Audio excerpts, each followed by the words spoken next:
Hello everyone and welcome to Action RPG Build Guide Edition. Today I'm ready to drop on you my brand new Path of Exile 2 Infernalist Witch Skeleton Archer Endgame build guide, which I showed off on stream yesterday pushing T17 maps. It is an absolute monster and the tankiest witch I have ever made. As always, I will show off every single facet of the build. Everything is timestamped in the description below if you need to bounce around.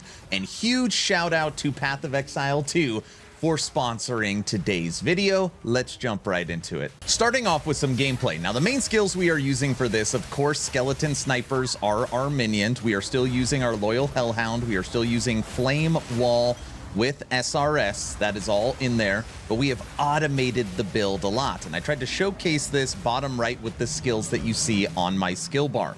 For the most part, you are making your flame wall.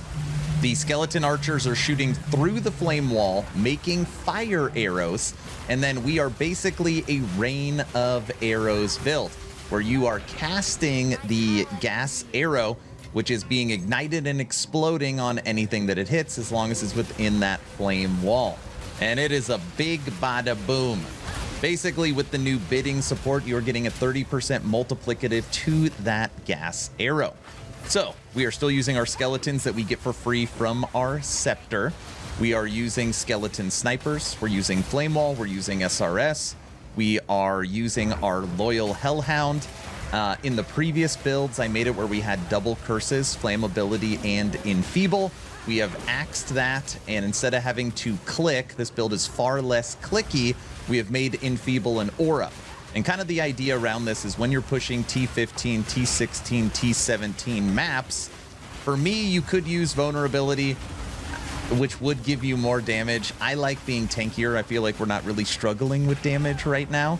So instead, I'd rather be tankier. So anytime there is an enemy next to me, they are cursed with enfeeble, which means they do less damage, which indirectly gives you damage reduction, which is really, really nice. And you never have to worry about actually casting a curse, which I absolutely love.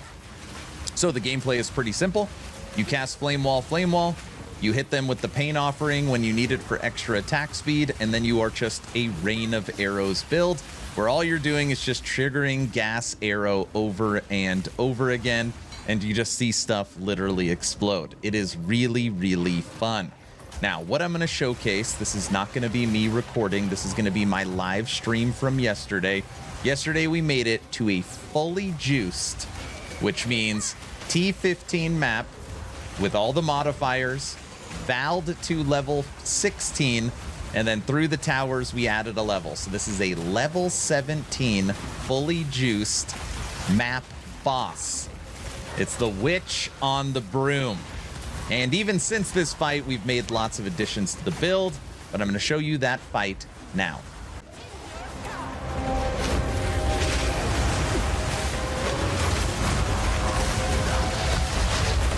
Ooh.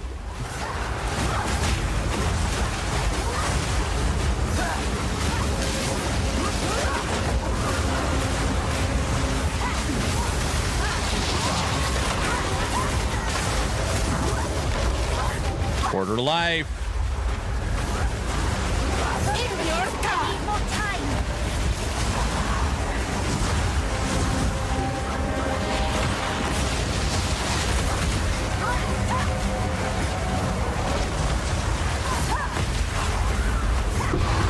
Boom! What did you get? Nothing. I hate that stupid B word.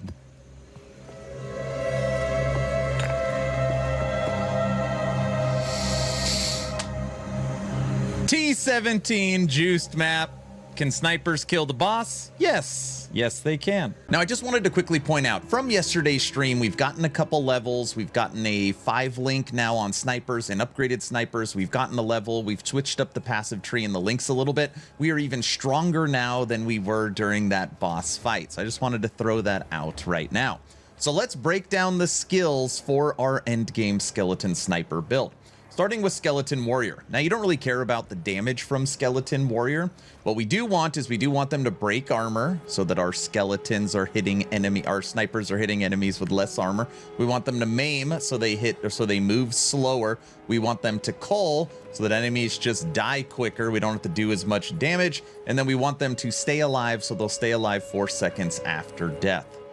Moving over to Summon Infernal Hound, we've basically made no changes here. We're still just going in on Ignite. So we're using Fire Exposure.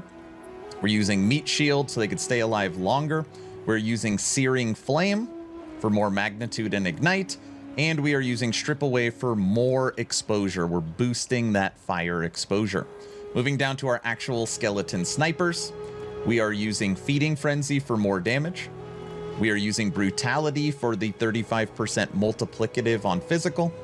We are using Heft for the 30% multiplicative on physical. And we are using the brand new skill, or the new support Bidding, which is 30% multiplicative on the actual gas arrow command from skeleton snipers. Now, once I get the final link here, we will be using Tempo, which will give us a boost to attack speed. Moving down to Raging Spirits, we are using Execute, more damage against low life. We are using Fire Infusion, extra fire damage. We are using Fire Penetration, and we are Fire Mastery to boost its level up to 23. For Skeleton Storm Mage, what we care about here is shocking enemies. Enemies that are shocked take 20% more damage. So we're using Conduction for more shock. We're using Stormfire so that shocks from supported skills do not expire on ignited enemies, and all enemies will be ignited. Coursing Current, supported skills have 50% chance to shock and shock enemies around them, and then can't critically hit, but hits do more ailment. Moving down to Pain Offering, this is our Dread Shade. We're going to boost our minions. Larger area of effect. We're going to give Rage to all our minions so they have more damage, just overall damage. And then we're going to boost our minions' elemental resistances. Moving down to Blasphemy, which is a brand new skill that I have added into the build.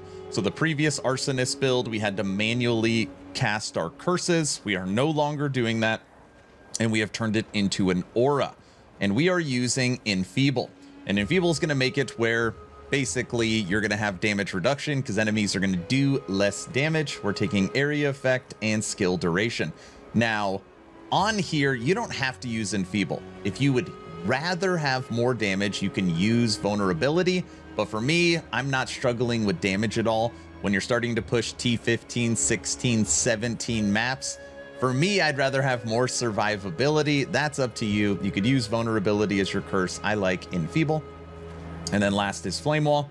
We are using Tempo for more cast speed. Fortress, so it's more area so that the arrows can pass through easier. And we are using Mobility so you don't have that movement speed penalty as bad. Those are the skills. So now let's break down the massive passive tree, starting with your Ascendancy. And of course, we are an Infernalist Witch. And what you want to take first is your Loyal Hellhound. Again, great minion, and it doesn't cost any spirit, so it is a free minion you don't even have to really worry about. You're then going to come down here and get Altered Flesh. Then you're then going to come down here and get Will. Now, if you have all 8 of your Ascendancy points, the final 2 points will come right down here and to get Gaze, which will boost your overall maximum mana. Now, for the actual passive tree, at time of recording, I'm level 87. I know a lot of people like taking a screenshot. That pretty much covers everything. This is where we are at, if you'd like to get a screenshot. Okay. You're going to come right up the center first, and these are going to be all your standard minion nodes. You're going to come to the right here and grab some extra mana regen. You're going to come down here and boost your revive. You want it when your minions die for them to pop back up as quick as possible and get more maximum mana because, of course, this is a mind over matter build. You're then going to cut right and come over here to these nodes. Again, your minions are going to revive faster, and you're going to take some attack speed and movement speed. All right, so that's kind of the starting point. You're then going to move over to the left. You want to come down here and snag Relentless Dead.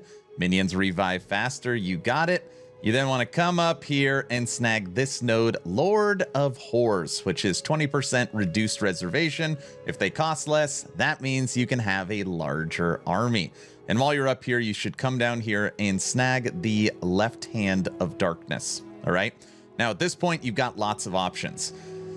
As far as Mind Over Matter and all the way on this side of the tree, Eldritch Battery, you only want to take these two nodes once you are in Endgame and you have more Endgame mapping gear, because this matters how much mana you have. Mana is derived from your gear and your passive tree. And right now, I know you can't see it, I have 3,146 mana. 3,146 mana. But that being said, some good nodes for you to take is you can cut over here to the left and grab this cluster. This is maximum minion life, maximum minion resistance, maximum minion damage. You could finalize this little ring here. This is going to have area of effect, cooldown, elemental resistances. This is a good cluster here. This is going to give your minions more life as well right here. And the next level I'm taking Grip of Evil. So this is the cluster I'm working on right now. When you cut over to the right over here, you're going to get a big boost to your intelligence. So 33 points right there. And then this is going to be all mana related, which again works with Eldritch Battery and Mind Over Matter. Now what we want is this node here. And then the next points I want to take after that is going to be the curse right here. So once I get that next node, every point I'm going to get after that will go right here. This will go into curse effect. And it's also going to give you hindered, or curse enemies with hindered, which they'll have reduced movement skills. So that's where we're going to go after we get that final point. Those are the passives. So now let's break down the gear, and I want to be as clear as possible. There's nothing required for this build, which means you have to have this to unlock endgame skeleton snipers. No, there is one item that is very, very cheap and good for this build, and that is this Midnight Braid Rawhide Belt. And the reason why is it gives to max mana, it gives elemental resistance, but 50% of damage taken is recouped as mana. So for this build, again, we have 3,146. All of our energy shield is transferred to mana. That's what Eldritch Battery does. And Mind Over Matter, all damage is taken from mana first. But on here, we have this belt, which is 50% damage taken recouped as mana. We have that same affix right here on our amulet that also has max life, max mana, spirit, 20% of damage taken recouped as mana. And then you guessed it, in the passive tree right here, 20% damage taken recouped as mana, giving us 90% damage, kicks into our mana. And since all damage is taken from mana, we just become very tanky, or as tanky as you really can be in Endgame T17 mapping. So those work very, very well. Now I'll go through each item so you can see them. Helmet. Scepter. Spirit max mana, level to minions. Armor. You want to get spirit there as well. Ring. Max mana, max life, resist. Ring, max mana, max life, resist. Focus. Energy shield, max mana. Boots, max mana, max life, resist. Saw the belt. Gloves, energy shield, max life, double resist. And that is the gear. All right, everyone, that's the build guide. What do you think of my new endgame skeleton sniper build? Is there anything I missed? Is there anything I can do to take this to the next level? Let me know your thoughts, of course, in the comment section below. And again, huge thanks to the sponsor of today's video, Path of Exile 2. Right now, this next-gen action RPG is available early access for $30, and you can get it on Steam, you can get it on Epic, you can get it Xbox Series XS, PlayStation 5. It is cross-platform and cross-progression. First link in the description if you want to check out Path of Exile 2. I'm done. Hopefully you were entertained or at least learned something. Aaron, out.